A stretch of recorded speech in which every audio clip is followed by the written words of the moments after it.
Shalom, amados irmãos, boa noite, tudo bem com vocês? Que alegria e grande prazer estarmos aqui mais uma vez para ministrarmos a palavra do Senhor, né? Compartilharmos juntos das coisas do Senhor, como é importante, não é? É uma bênção do nosso Deus Pai para nossas vidas. Eu estou muito feliz de estar aqui mais uma vez e nessa noite nós trazemos mais uma chave de sabedoria para uma vida vitoriosa em Cristo. E creio que você vai ser muito bem alimentado e auxiliado pela palavra do Senhor. Amém? Hoje nós trazemos um assunto bem simples, porém de uma grande profundidade espiritual para as nossas vidas. Mas antes de qualquer coisa, vamos orar? Levante sua mão comigo. Soberano Deus, maravilhoso Pai, em nome de Jesus nessa noite, nós te agradecemos, Senhor, pelas tuas misericórdias, pelo teu amor, pelo teu poder e pela unção que procede do Santo Espírito. E te pedimos, Pai, em nome de Jesus, ilumina os olhos do nosso espírito. Dá-nos espírito de sabedoria e revelação no teu pleno conhecimento. Leva-nos, Pai, em nome de Jesus, a compreendermos as grandezas do teu poder e do teu reino. E a vivermos, meu Pai, todas as coisas que você, Senhor, nos proporcionou por meio do sacrifício de Jesus.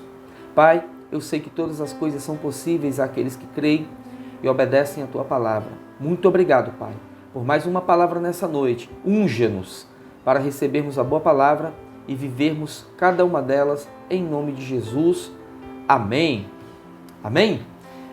Hoje eu tenho um assunto bem interessante, bem simples, uma palavra que o Senhor me deu e eu quero compartilhar com vocês. Amém? Eu quero começar com um texto na carta de Paulo aos Coríntios, apenas um versículo. E quero falar nessa noite para vocês a respeito da unidade, né?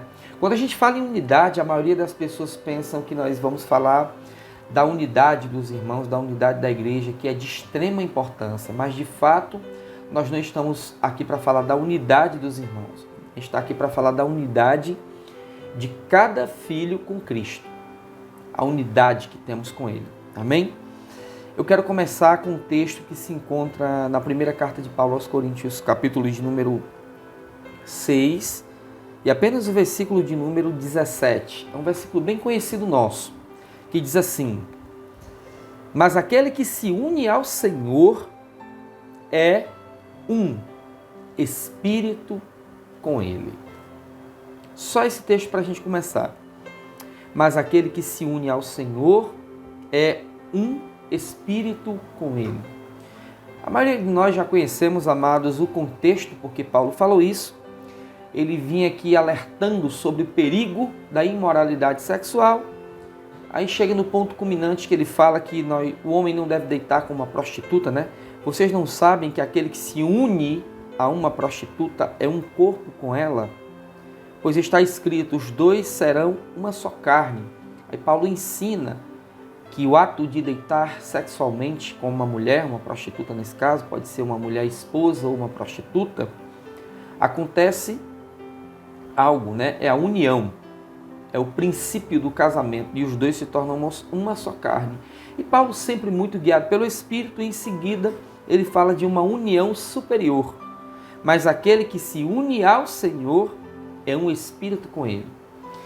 E ele compara, né, a união entre um homem e uma mulher, né? E ele fala também da união do homem, do ser humano e do Senhor. Assim como um homem e uma mulher, quando eles têm uma relação sexual, a Bíblia diz que eles se tornam uma só carne. E ele faz essa comparação, assim, quando com qualquer um de nós nos unimos uma vez ao Senhor, numa união espiritual, nos tornamos um só espírito com Ele. Isso é algo tremendo. A gente quer falar em poucas palavras nessa noite sobre essa união. Você já parou para pensar o que é ser um só espírito com o Senhor?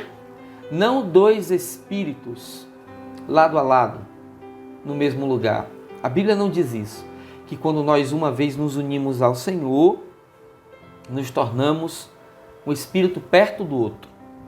A Bíblia fala de um só Espírito. A Bíblia não diz que o Espírito de Deus está sentado no trono do nosso coração e nós estamos de joelhos aos pés do Espírito, ou do lado sentado num trono, à destra do Espírito Santo no trono do nosso coração. A Bíblia diz que nós nos tornamos um só Espírito com Ele.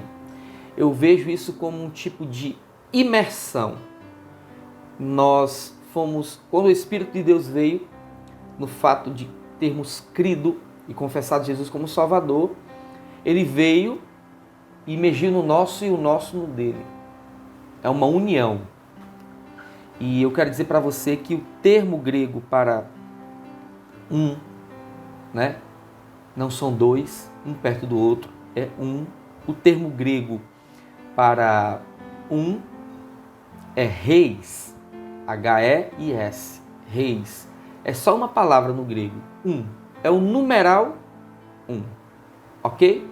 Então, quando a Bíblia diz, mas aquele que se une ao Senhor é um espírito com Ele, é um mesmo. É o numeral um. É o termo reis. Não é dois, no sentido de estar perto ou próximo. Não, a Bíblia diz que nós nos tornamos um. É sobre essa importância, porque isso é muito importante. Nós termos conhecimento de verdades espirituais que a palavra de Deus nos ensina. Porque a palavra de Deus tem razão. Tudo que nos foi dado por meio da inspiração bíblica é a verdade de Deus para nós. Por mais que tenhamos conceitos diferentes ou até ensinamentos errados, a palavra de Deus é a verdade. Então a Bíblia diz que quando nos unimos ao Senhor, nos tornamos um espírito com Ele. Jesus está em nós e nós estamos em Jesus, literalmente. É por isso também que quando Paulo fala em Efésios, que Jesus está sentado nas regiões celestiais e nós estamos assentados com Ele, é exatamente por isso. Porque nós somos um com Ele. Então Deus tem essa consciência, considera que nós estamos lá sentados com Ele, com Jesus, porque o nosso espírito se ligou ao dele e o dele ao nosso. Eu quero falar sobre a importância disso. E eu quero também já abordar aqui um outro termo grego, né? Bem simples, já falamos em outra aula, para você ter a ideia, né? Nós nos unimos, é quando nós nos unimos, né? Mas aquele que se une. O termo grego, no grego koiné, que está escrito a Bíblia, no Novo Testamento, para une, é kólao. Você está vendo aí kólao, que vem do princípio colar, grudar, cola ou grude, ok? A definição para kólao é colar, grudar, cimentar, firmar, juntar-se a, aderir a, juntar-se ou firmar bem, né? Então essas são as definições para kólao. Então vamos lá, mas aquele que se kólao, amém? Que se une ao Senhor, que se firma, que se gruda, que se cimenta a Ele, é um, reis, um espírito com Ele. Quando nos unimos, nós nos tornamos filhos de Deus. Jesus também é filho de Deus. A diferença de nós para Jesus é que Jesus sempre foi um com Deus desde a eternidade passada.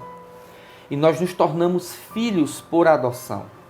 Mas quando nós confessamos Jesus como nosso Salvador, esse é o momento dessa união, kólao. Nós nos colamos, nos firmamos, nos cimentamos a Deus e acontece uma união espiritual no qual nosso espírito e o Espírito de Deus se tornam um. Não é à toa que a Bíblia nos chama de noiva, né? Noiva do Senhor Jesus, Ele noivo. E há um casamento, há uma aliança espiritual. Nós nos tornamos um com o Senhor. Por isso há uma investida muito grande de Satanás com relação às nossas vidas para nos desestabilizar, né? Trazendo muitas vezes vendavais, tempestades, tormentas e também nos seduzindo, principalmente nos seduzindo para pecarmos, né? As tentações vêm e o intuito de Satanás, quando somos tentados, é nos ver pecar. Porque ele sabe que quando pecamos, tropeçamos, erramos o alvo. Não. Pecar é errar o alvo. Qual é o alvo de Deus para nossas vidas? A obediência. O alvo correto de Deus para nossas vidas é olhar para Cristo, tendo os nossos olhos fixados em Jesus, autor e consumador da fé, né? Andarmos em fé. E o meu justo viverá da fé, e se ele retroceder, minha alma não tem prazer nele. Então, o nosso estilo de vida é a obediência por meio da fé. Deus deseja que obedeçamos, tendo os nossos olhos fixados em Jesus, autor e consumador da fé, tendo em vista que ele é o nosso irmão mais velho, o unigênito que se tornou primogênito, que obedeceu em todas as coisas. Então, os nossos olhos têm que estar nele, na obediência dele, para que fiquemos firmes como ele ficou. Então, quando tropeçamos, pecamos, quando acontece um erro, um acidente de percurso, é um nível de pecado que eu estou falando aqui, é o primeiro nível. Quando simplesmente tropeçamos, erramos o alvo. E para isso, nós temos da parte de Deus uma promessa que se manifesta através da sua palavra na aliança da graça, né? Nós somos um com o Senhor.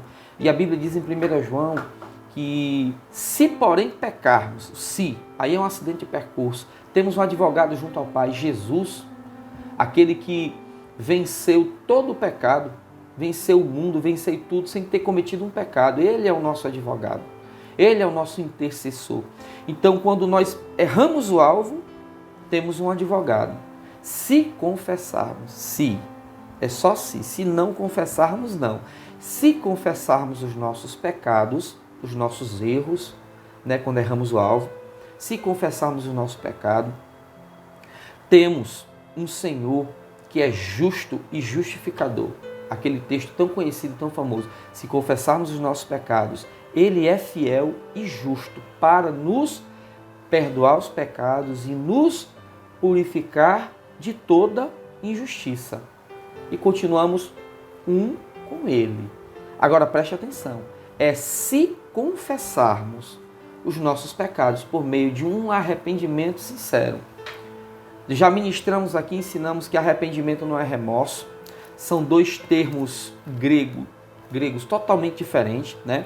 O termo para remorso é metalomai. E o que é remorso? A definição de remorso, segundo o grego koiné, está posteriormente preocupado. É uma preocupação, é um desconforto com alguém ou algo. Estar arrependido ou arrepender-se. Sim, pastor. O remorso, metamelomai, é arrepender-se, é um tipo de arrependimento. Você se arrepende por um desconforto da alma. Você se sente mal por algo que você fez ou por alguém que foi prejudicado por algo que você fez. É um arrependimento emocional.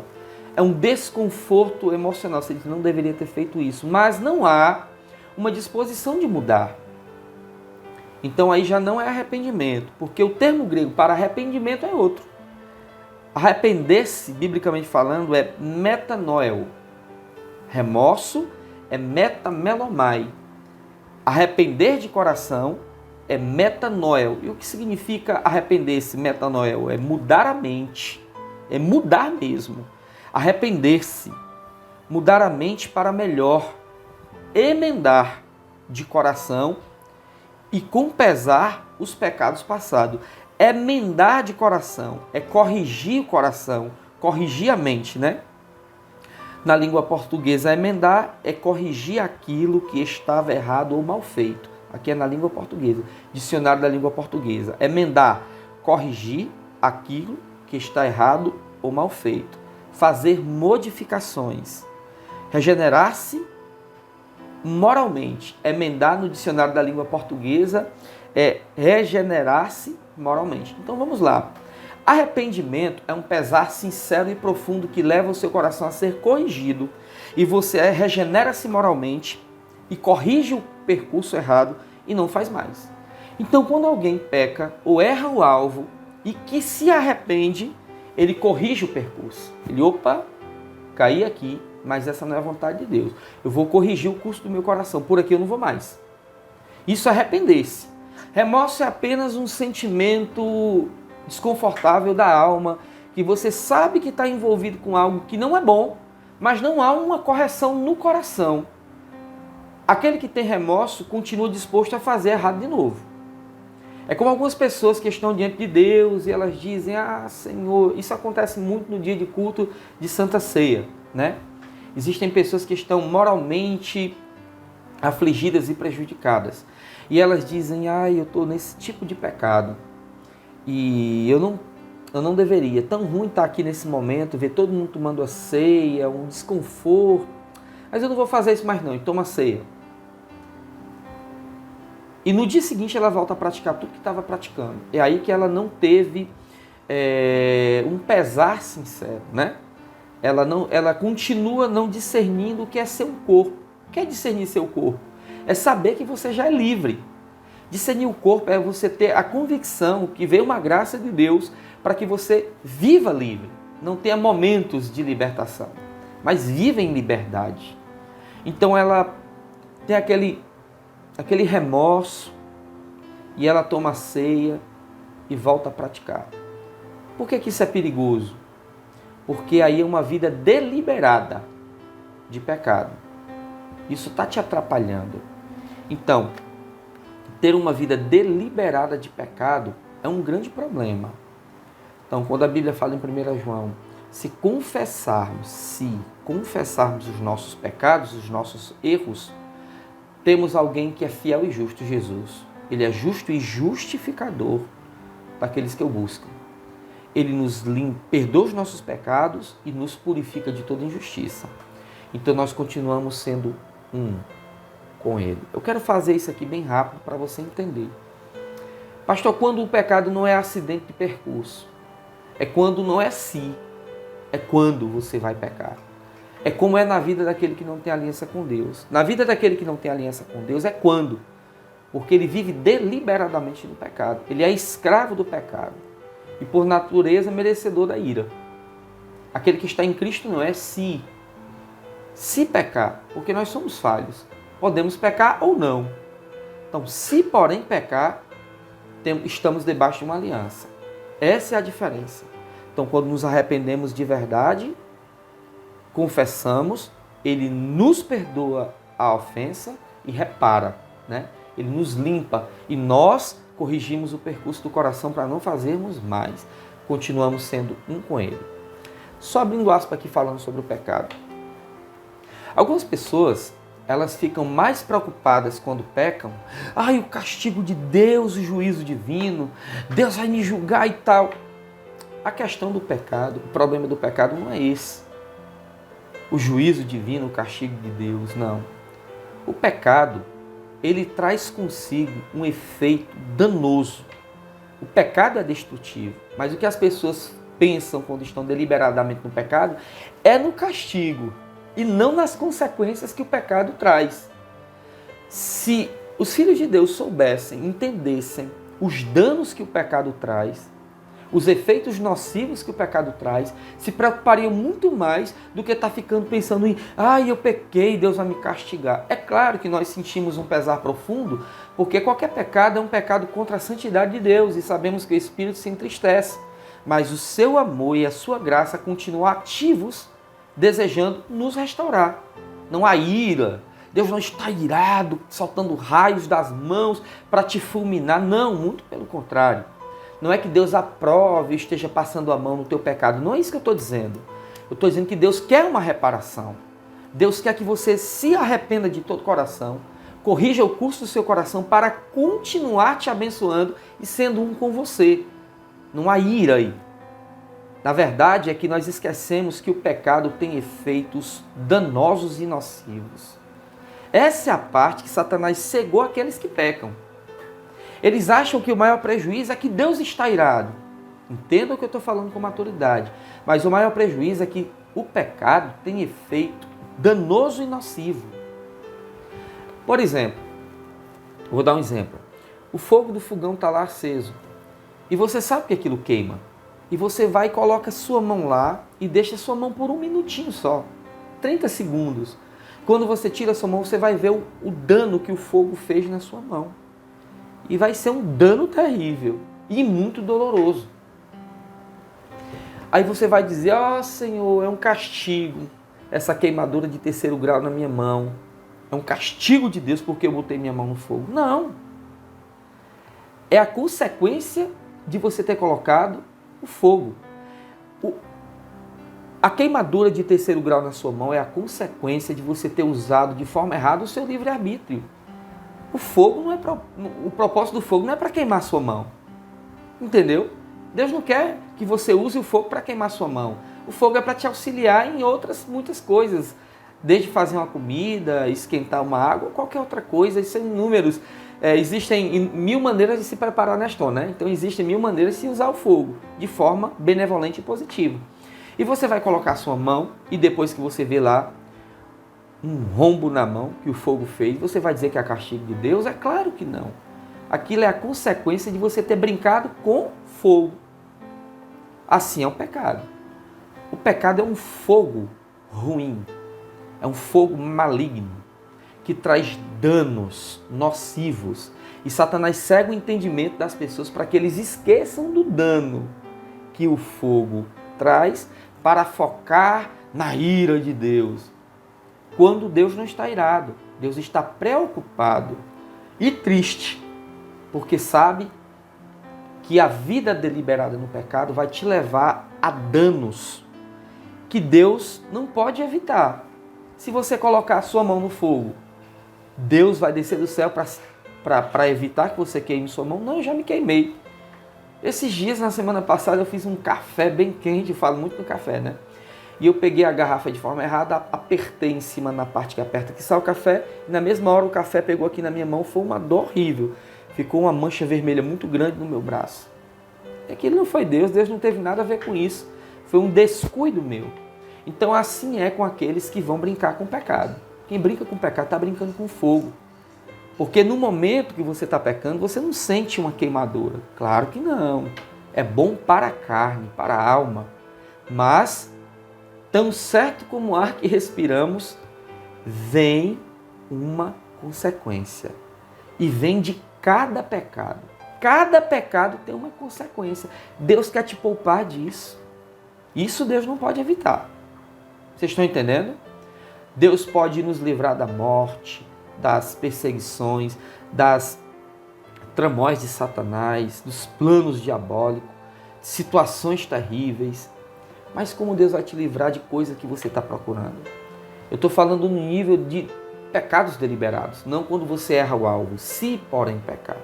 Você tropeçou, correu ali, está debaixo da aliança, confessou de todo o coração, corrigiu o curso, Deus te perdoa, você continua sendo um com Deus. Mas o problema é quando um filho de Deus decide viver deliberadamente no pecado. Isso é real, meus amados. Existem muitos homens e mulheres de Deus dentro da igreja, às vezes com cargos, ministérios, vivendo deliberadamente no pecado. A questão não é, Deus está irado. A questão é, como você vai arcar? Como você vai conviver com as consequências desse pecado? É inevitável. É inevitável. Por que Satanás deseja tanto nos levar a pecar? Porque ele sabe que é a única maneira que tem de nos ferir. É isso que eu estou falando para você. Quando você abre a porta, faz aquela concessão para o pecado, Satanás encontrou uma maneira de te alcançar, de te causar problemas, transtornos, frustrações, prejuízos, doenças. As doenças, miséria, morte, pobreza entraram no mundo via pecado. Quando Deus criou o mundo para o homem, nada disso existia. Foi quando Adão se rebelou contra Deus, comendo do fruto que Deus disse que ele não comesse. Deus disse para ele categoricamente, não coma, senão certamente morrerás. Adão comeu consciente, ele abriu uma porta, entregou nas mãos de Satanás a chave da autoridade, e Satanás trouxe tudo isso, toda essa bagagem está hoje até aqui, essa bagagem espiritual ruim, de miséria, morte, transtorno, dores, doenças terríveis, malignas, tudo isso entrou no mundo via pecado. Então preste atenção, a gente vai já terminar, vamos voltar para o assunto inicial, somos um com Deus, mas eu quero que você entenda, eu queria abrir esse parênteses pelo Espírito. Quando nós damos a Satanás o que ele quer, ele coloca em nossas vidas, em nosso contexto o que ele quer. E não vem nada dele que preste. Nada. Tudo que provém de Satanás é ruim. Por isso Jesus, quando estava prestes a ser entregue nas mãos dos homens, ele estava ensinando os apóstolos, ele parou e disse, não temos mais tempo, temos que ir. Aí está vindo o príncipe deste mundo, falando de Satanás, e ele não encontra nada em mim.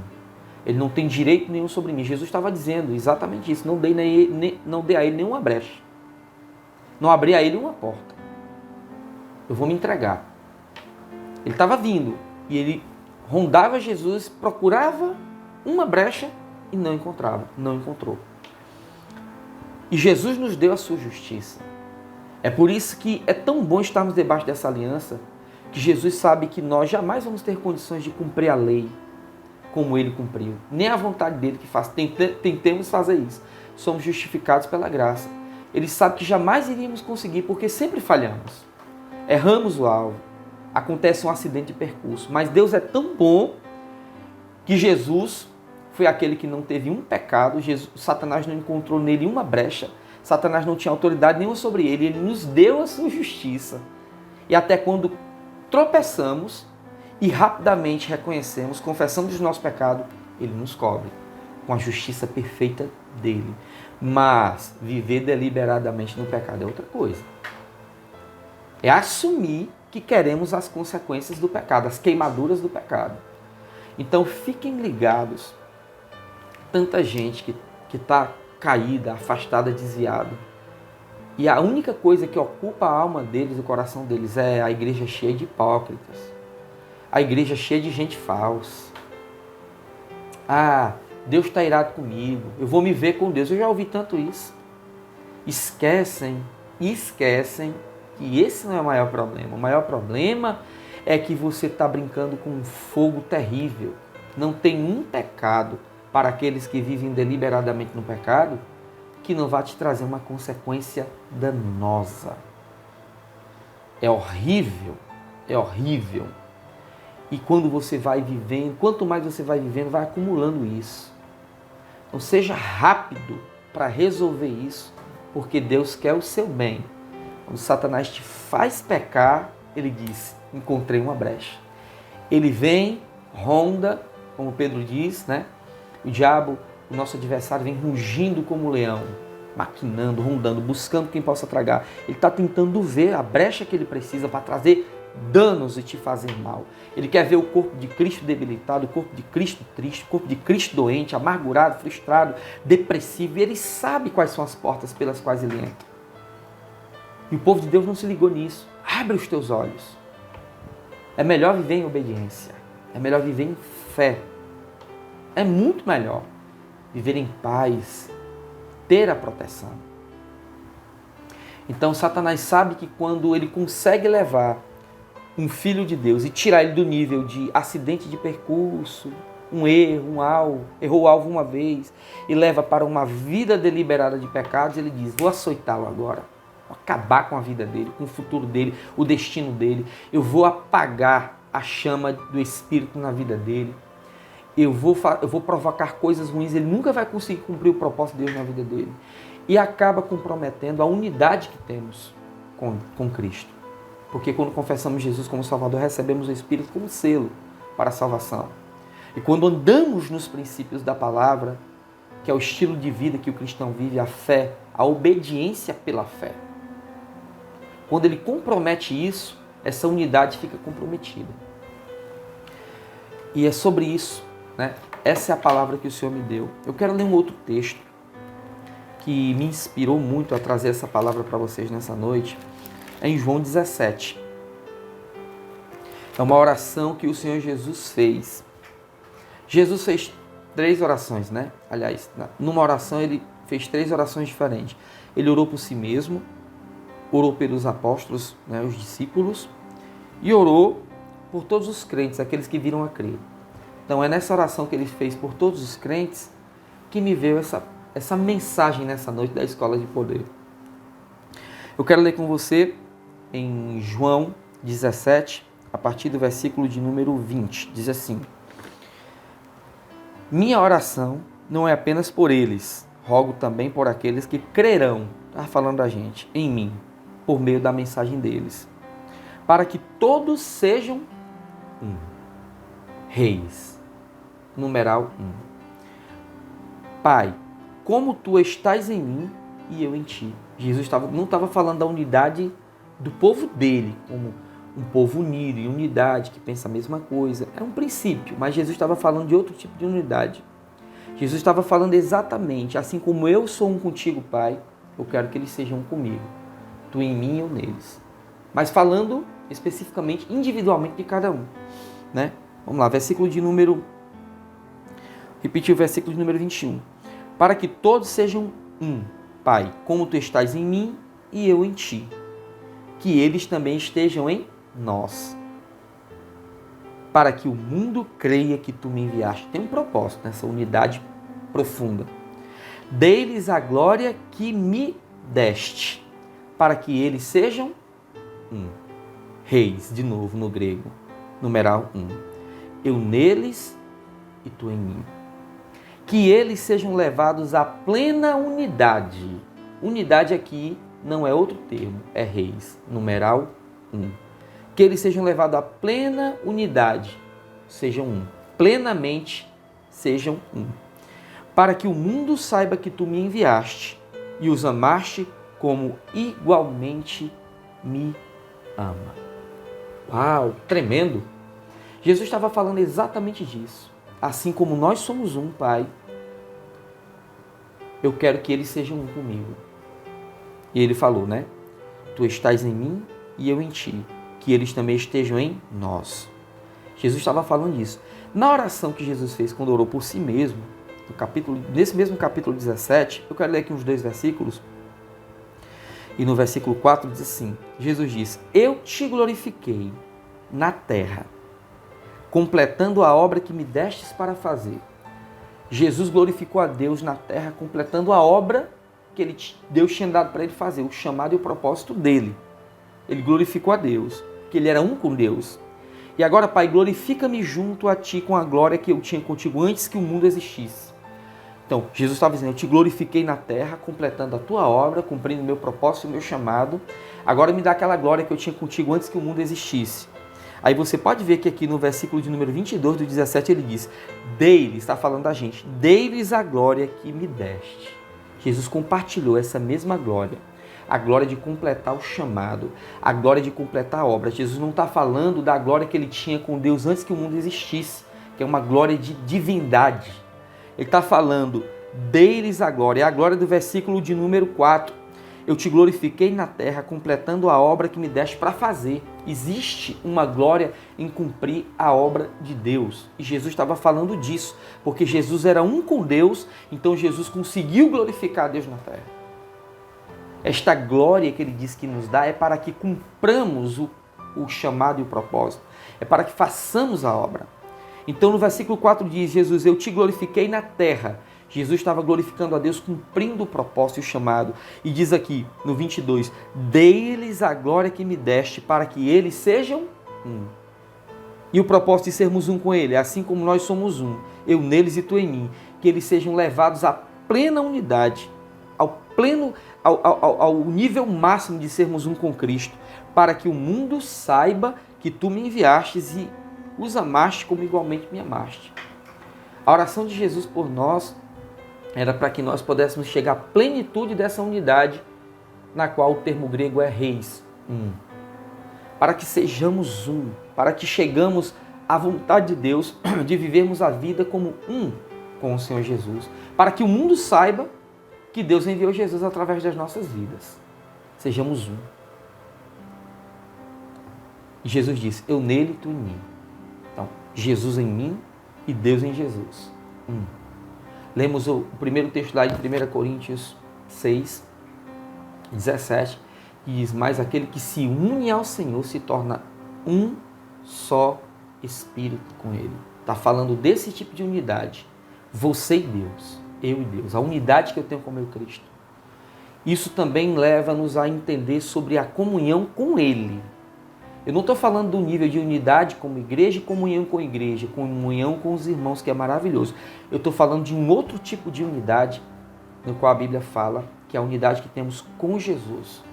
Como filhos, somos membros todos de um mesmo corpo, claro, mas eu estou falando dessa unidade individual. Eu sou um com Cristo. É claro que eu acabo sendo um com meu irmão, porque Cristo também é um com ele, um com você. Mas eu estou falando de um momento que eu sou um com Deus. Deus em Cristo, Cristo em mim e eu em Deus. É uma unidade. Então, quando pelo Espírito, pelo entendimento bíblico, eu vivo o estilo de vida que Deus tem para mim, que é a obediência pela fé, e deixo Satanás de fora, e ele não compromete a minha relação, e eu vivo uma vida de obediência, não só uma vida de obediência, mas uma vida de intimidade, para que haja a elevação dessa unidade, para que haja o aperfeiçoamento dessa unidade. É a koinonia também com Cristo, a comunhão com Cristo. Quando eu me torno um com Ele também no pensamento. Quando eu penso como Cristo. Ah, ninguém pensa como Cristo, pastor. Por que Paulo diz em 1 Coríntios 2 que nós temos a mente de Cristo? A primeira e a segunda Coríntios. Depois eu vou mostrar a você. Nós temos a mente de Cristo. Paulo está falando, é 1 Coríntios mesmo, Paulo está falando exatamente isso. Quando nós temos a comunhão de pensar como Cristo. Temos o chamado propósito. Quando as coisas de Deus se tornam as nossas coisas. Quando a visão de Deus se torna a nossa visão. O amor de Deus se torna o nosso amor. O caminhar de Deus se torna o nosso caminhar. Quando não só temos o Espírito, mas andamos no Espírito, nos tornamos um. Estamos sendo aperfeiçoados nesta unidade. Reis 1. Se você precisa de mais um exemplo, eu vou lhe dizer como não ser um com Cristo, mesmo tendo uma igreja e tendo confessado Jesus como Salvador. É quando o teu pensamento, o teu caminhar, o teu agir é diferente do de Deus. Deus diz na sua palavra, os meus planos e os meus pensamentos estão mais altos do que os vossos, assim como o céu está da terra. Mas diz também no outro texto, Paulo diz em Colossenses, que nós devemos ter os nossos olhos fixados nas coisas do alto, de onde está a nossa vida, está em Deus escondido em Cristo. Entenderam? Então nossos olhos têm que estar nas coisas do alto, nos pensamentos de Deus, nos planos de Deus. Então, como é não ser um com Cristo? Quando nossos pensamentos estão só nas coisas terrenas, quando os nossos desejos e aspirações só são para as coisas que agradam a alma, quando a nossa vida está voltada para as coisas do mundo. Crentes que estão vivendo uma vida semelhante à vida daqueles que não têm Deus, se detendo no caminho dos pecadores, ouvindo o conselho de ímpio, vivendo aquilo que Tiago diz na epístola no capítulo de número 4. Vocês não têm nada porque não pedem, quando pedem, não recebem porque pedem com a motivação errada. Amigos do mundo, inimigos de Deus. Tudo isso está falando para crente. É aí que nós não alcançamos a plenitude da unidade. Então a Bíblia nos encoraja a alcançarmos a plenitude da unidade. Foi uma oração de Jesus. Ele diz que eles sejam levados à plena unidade. Por mais que essa linguagem que eu estou ensinando seja uma linguagem profunda demais para essa geração, essa é a vontade de Deus. Que sejamos um com Ele. Por que muitos fazem a obra de Deus e não têm a visão de Deus? Por que muitos fazem a obra de Deus e não conseguem viver ou ver se manifestar o poder de Deus? Não há libertação, não há liberação, não há curas, não há milagres, não há transformação de vidas. Vidas não são impactadas e nem tem um encontro real com Cristo. Está faltando esses líderes serem levados à plena unidade. A plena unidade. O Espírito Santo quer nos levar à plena unidade com Cristo. Somos um. Para quê? Para que o mundo saiba que Jesus foi enviado por Deus através das nossas vidas. Não só naquela geração de Jesus, mas na nossa. Voltando aqui para o versículo de número 21. Para que todos sejam um. Pai, como tu estás em mim e eu em ti. Para que todos. Jesus diz, para que todos sejam do mesmo jeito que tu está em mim e eu em ti, eu neles. Que eles também estejam em nós. Para que o mundo creia que tu me enviastes. Foi uma revelação de Deus para mim. Quando somos levados à plenitude dessa unidade, o mundo percebe que Deus enviou Jesus. Porque somos um com Ele, na koinonia, nos pensamentos, na comunhão. A comunhão, a intimidade, que é algo mais profundo, com Cristo, com o Espírito de Deus, traz proteção. Nós somos protegidos, guardados pelo poder do Altíssimo quando estamos em intimidade. Deus caminha conosco e nós caminhamos com Ele. Então essa é a plenitude da unidade. Jesus diz que eles sejam levados à plena unidade para que o mundo saiba que tu me enviaste e os amaste como igualmente me amaste. É uma vida que andamos em amor, no amor de Deus. É interessante nós observarmos alguns aspectos na vida de grandes homens de Deus. Por que chamamos de grandes homens de Deus? Porque eles são filhos privilegiados, porque eles são especiais para Deus. Se a palavra de Deus diz que Deus não faz acepção de pessoas, mas Deus faz acepção de atitudes. Grandes homens de Deus oram e as coisas acontecem. Eles falam, sentimos a doçura de Deus, a doçura do céu, vemos milagres acontecer. E perguntamos por que isso não acontece com todos. Essa é a resposta. Eles se deixaram ser levados à plena unidade. Eles são um com Deus, na visão, nos pensamentos, no propósito, no agir, no caminhar, na vida de Deus. Essa foi a oração de Jesus. Jesus tinha foco. Jesus tinha propósito no que falava, no que ensinava, no que orava, no que pregava, em tudo, no que fazia. Então a oração de Jesus por nós, eu quero que você guarde bem. Eu não quero me estender muito para não ficar uma coisa muito falada e você esquecer. Eu quero que você guarde bem no seu coração que o propósito de Deus é que sejamos levados a essa unidade. Reis, um. Mas quando nos unimos ao Senhor, nos tornamos um só Espírito com Ele. Um só Espírito com Ele. Um com Jesus nos pensamentos, um com Jesus nas decisões, um com Jesus na vida. Vivermos em plena comunhão e intimidade para crescermos. A Bíblia diz que nós devemos crescer de fé em fé e sermos transformados de glória em glória, numa glória cada vez maior. Para terminar, como fizemos na quinta passada, o último versículo, para terminarmos, vamos ler em 2 Coríntios, capítulo de número 3. Eu amo muito esse texto, vocês já conhecem, mas é o versículo que nós vamos terminar. A escola de poder, 2 Coríntios 3, acredito que seja 18, né? Mas nós vamos ler aqui. Um com o Senhor, unidade. 2 Coríntios 3, 17 diz: Ora, o Senhor é o Espírito, e onde está o Espírito do Senhor, ali é a liberdade. Ou onde o Espírito é Senhor, ali é a liberdade. E todos nós que com a face descoberta contemplamos a glória do Senhor, viu? Ele nos deu a sua glória, contemplamos a glória do Senhor. Segundo a sua imagem estamos sendo transformados com glória cada vez maior, a qual vem do Senhor, que é o Espírito. Aqui, nesse texto, nós entendemos como seremos levados à plenitude dessa unidade. Ora, o Senhor é o Espírito.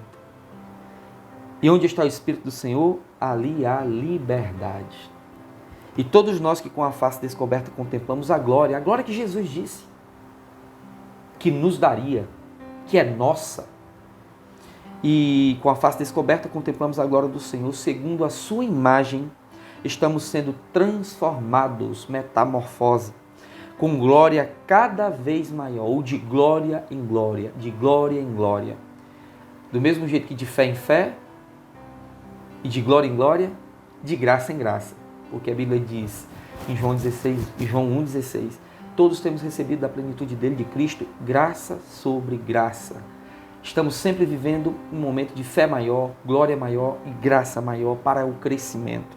Com glória cada vez maior, a qual vem do Senhor, que é o Espírito.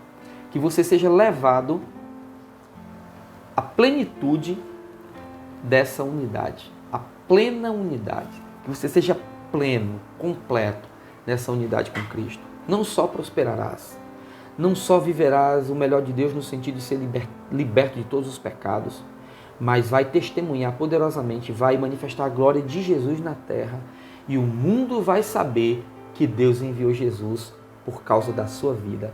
Veja só, o mundo vai saber se você não está nesse nível, se não estamos nesse nível, temos que correr para lá, pois essa é a vontade de Deus, na qual o mundo saiba que Deus enviou Jesus por causa das nossas vidas, porque somos chegamos à plena unidade com Cristo. E o mundo perceba que do jeito que Deus amou Jesus, nos ama. Amém? Ele te ama com amor eterno. O mundo precisa entender isso. O mundo precisa ver isso. Quando é que o mundo vai ver isso? Quando o mundo perceber, as pessoas perceberem que você é reis com Cristo Jesus, na comunhão, na intimidade, em tudo. Seja com Deus. Deus te abençoe nessa noite, que a shalom de Deus seja com todos vocês. Rumina essa palavra, mastiga, assiste de novo, a ponto de você viver toda ela, em nome de Jesus. Nos vemos no domingo, no nosso grande culto de avivamento. Deus abençoe cada um de vocês em nome de Jesus. Shalom.